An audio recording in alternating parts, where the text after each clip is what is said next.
again has a very particular sound.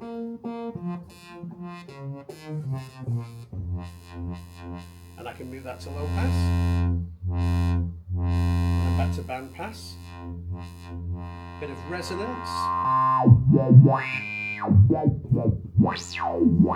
That's it through to high pass.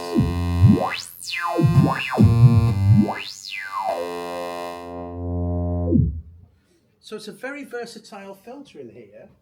And this is the SEM filter that was designed in 1979, used in the SEM synthesizer expander module.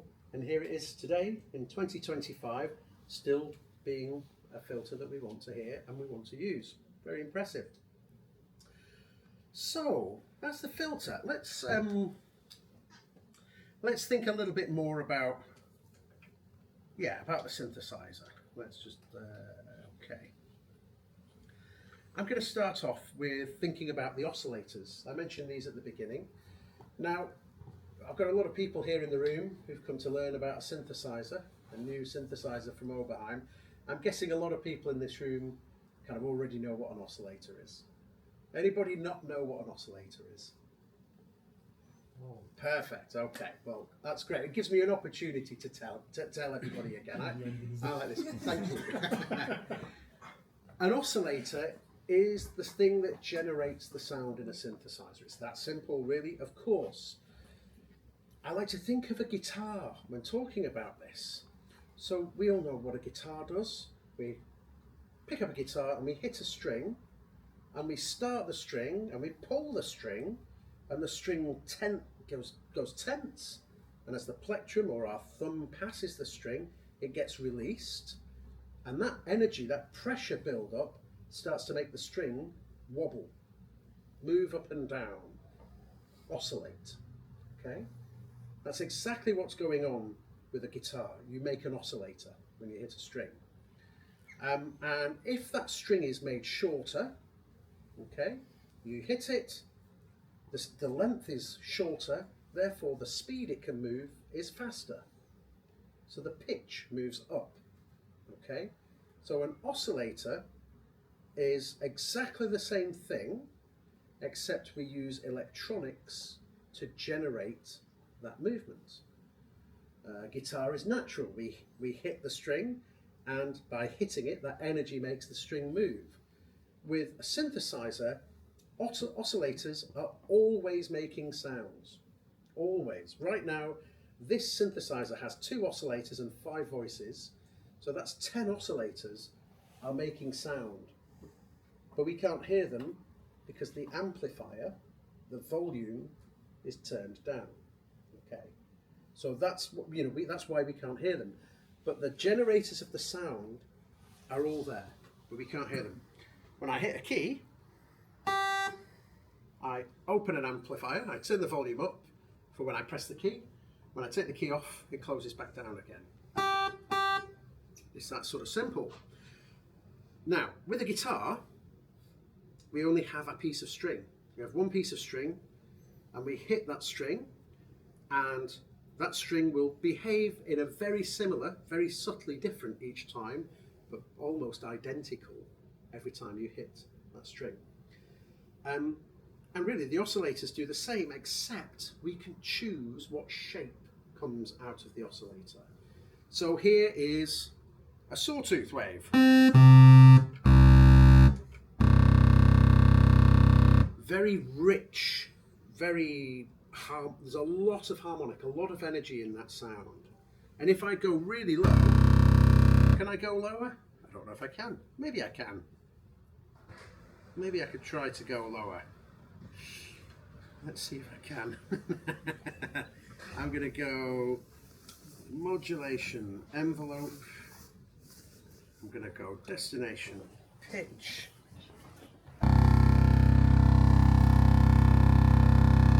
Negative amount. There we go. You can hear it you can hear each oscillation now. And as I increase the speed, it becomes a pitch. As I increase the speed further, it becomes a shorter string, if you like. pitch goes higher. And then as I run up the keyboard, you get the same thing, you get the pitch increasing. But that's how an oscillator works. Now, if I go back, I'm just listening to one oscillator here at the minute. I have two of them available in here. And that each oscillator can produce three different shapes. Here is the triangle wave. Quite a smooth, gentle and subtle waveform. It's not quite a sine wave, but it's certainly the closest to a sine wave. It's a triangle. It's a sine wave, but with a sharp top, if you like. That's a way to think of it. We have the sawtooth. We've already listened to the sawtooth.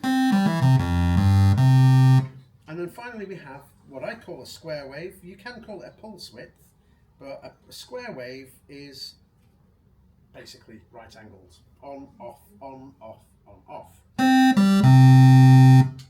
With the pulse width, sorry, there we go, this is a square wave. And what we have a thing called pulse width, this can change the length of the on period to the off period. So we make it more of a rectangle wave, if you like. You notice it stops at a certain point. When it gets to this top point, it's all off period. There is no on period, therefore there is no sound. But this is again, one of the generators. We have two of these oscillators, so I can bring in another oscillator, and and I'll detune the second oscillator.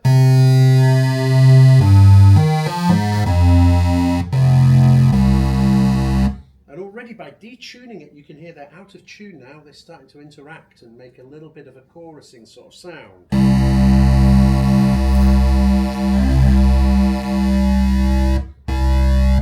There is no detuning. I mean, there's ever so slight detuning by the nature of the analog electronics in here, but it's quite, well, it's not too bad actually, it's quite there.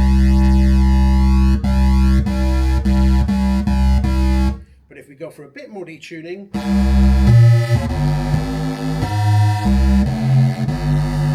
you can get this nice, really thick, rich sound, of course, with detuned oscillators. But the other interesting thing as well is, let's go back to a single oscillator, square wave, but let's add the sawtooth and the triangle in as well. So again, we've got a different type of sound. So this has two oscillators, two things that generate the sound, but it has three different ways that it can generate sound, and we can combine them as we like in the TO5. Now, let's go back to triangle waves. Yeah. Okay, let me get a patch up here. Is it this one? No. Where have you gone? Here we are. Now, at the minute, we're thinking about analog subtractive synthesis. Subtractive synthesis is your typical analog synthesizer. I guess we've already thought about oscillators generating the sound, and then we have the filter which takes part of the sound away. And this is what gives us the colour, this is what gives us the personality. And this is a subtractive synthesis. Of course, we're using the filter to take away, subtraction. But of course there are different types of synthesis as well. There is additive synthesis, complete opposite from subtractive. You start with one sine wave, and then you add another sine wave and another sine wave and another sine wave, and you can add thousands of sine waves together. Every single sound in the world ever is a collection of sine waves. And it's the most fundamental waveform in the universe, I guess. So yeah, my voice can be perfectly resynthesized with a collection of sound waves. That's a very difficult and advanced thing to do. So subtractive synthesis is a bit easier, but it can be done. That's additive synthesis. There is wavetable synthesis, where you start with a sample and you can move and scroll through a sample to change the behavior and the sound of the sound that's coming out. But another popular type of synthesis is FM as well, frequency modulation. FM was big in the early 80s and was really developed by a guy called Dr. John Chowning, an American research musician, I guess, engineer, and he found that if you take one waveform and then get another waveform and if you combine them so that the second waveform makes this one wobble, oscillate at the same speed of the second one, we get frequency, meaning high frequency, meaning audio rate, the sort of frequencies that we can hear. You can interact those and it gives you a new type of sound, a new type of synthesis. And a very famous synthesizer that does that, of course, is the Yamaha DX7. Yeah, that's probably the most famous FM synth. And that was in the 80s, but today there are many others as well. You know, I know here at Doremusic they have Electron synthesizers, and the Digitone is a 4-part FM synthesizer. Still a very valuable and viable synthesis method today. The TO5 also has a type of FM in it, which is not usually found in an analog synth. It has got what we call through zero FM. Now this is, again, super nerdy, so apologies if this is a bit too nerdy, but hey, we're all sitting in a room thinking about synthesizers, so we're all nerds, right? So the TO5 has through zero FM. That means it's basically, it's perhaps wrong to say this, but it's kind of the best type of FM if you're wanting to make nice, harmonic, sweet sounding music. If you want to make crazy, inharmonic, like somebody's hitting a piece of metal against a fence sounds, then exponential FM is probably the right way to go. But if you want to make nice melody lines and bass lines, through zero is very helpful. I'll try and demonstrate this. Yeah, I've got a patch here on the TO5. And this is just a triangle wave. This is what we were listening to before, the triangle wave. Now, if I take the second oscillator, which we're currently not listening to, this is not switched in to go through the amplifier. If we take the second oscillator and say, okay, Mr. First Oscillator, I'm going to wobble you by the same amount as I'm wobbling here, we will introduce frequency modulation into it. But if we just take it in its raw form, this is going to use what we call exponential FM. Now, how to explain it? Well, let's listen to it first. This is exponential FM. Now, you can't hear a single note there, really. You maybe hear 3 or 4 notes, but you can't hear a pitch.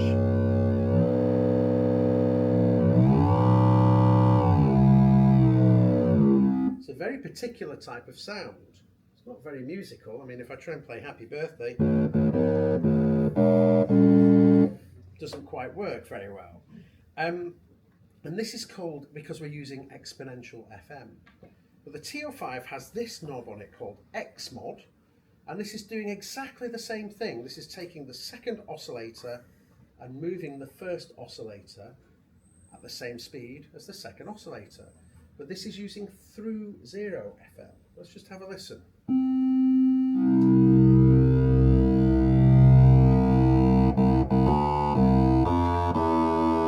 We can hear the melody now.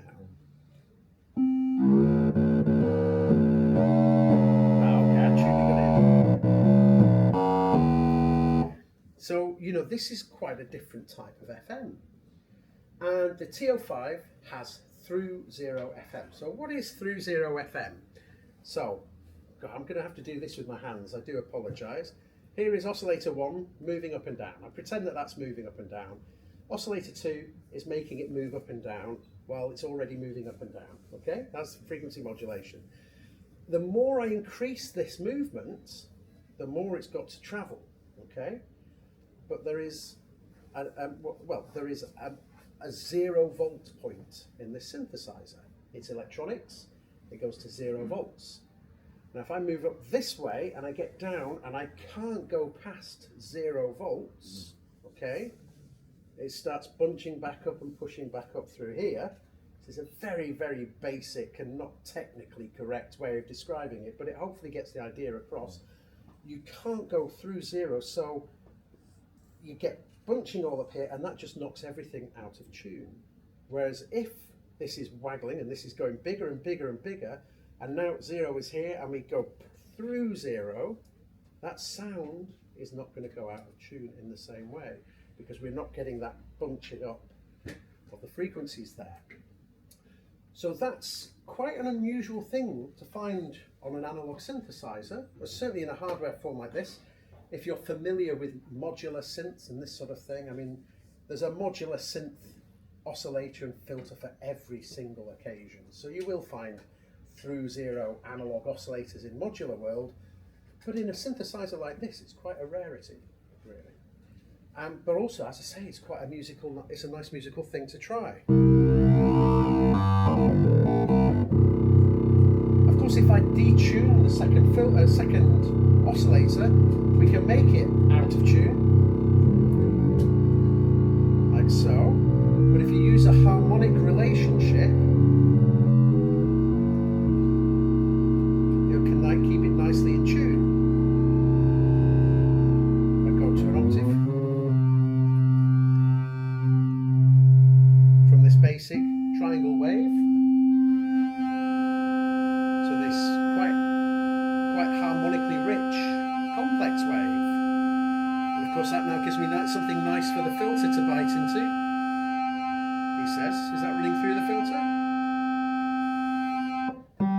Maybe not. Maybe I've decided to take that out of the filter path.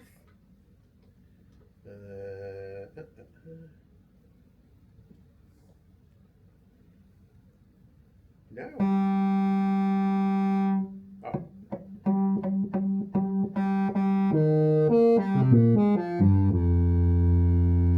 There we go.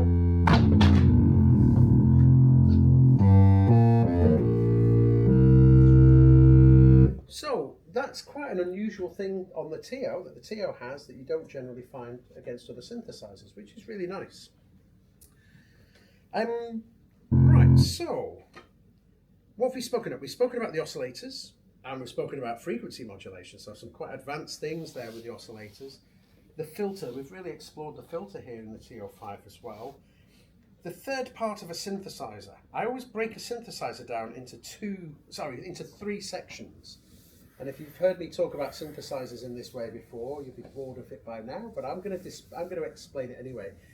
We have the generators, we have the oscillators generating the sound. We have the filter, we have the thing to remove or start to control and colour the sound. And then we have modulators, things to modulate the sound. We've already spoken about FM. We've taken an oscillator, which is running very, very fast, and we're modulating another oscillator, which is also running very, very fast with that. We're modulating one oscillator into the other. But of course, we've got lots of other interesting controls. So here, I have my filter set to a low pass. Get that turned up a bit and get the level up. Okay. That's a nice typical kind of synth sort of sound. And this hand is controlling the cutoff position, the point of where we remove the frequencies in the synthesizer. And this is, my doing this, is a low frequency, so slow moving oscillation. It's a low frequency oscillator, an LFO. And so of course I can do this manually, but my arm's going to get very tired quickly doing that. So what else can I do? Well, I have some LFOs already here available to me. So I hit a destination which says, okay, I want you, Mr. LFO, to control this filter here. And then I want to add an amount to that. And now, speed that up to where I want it to be. And that leaves this hand to do other things, such as change the state here. But maybe I want to change the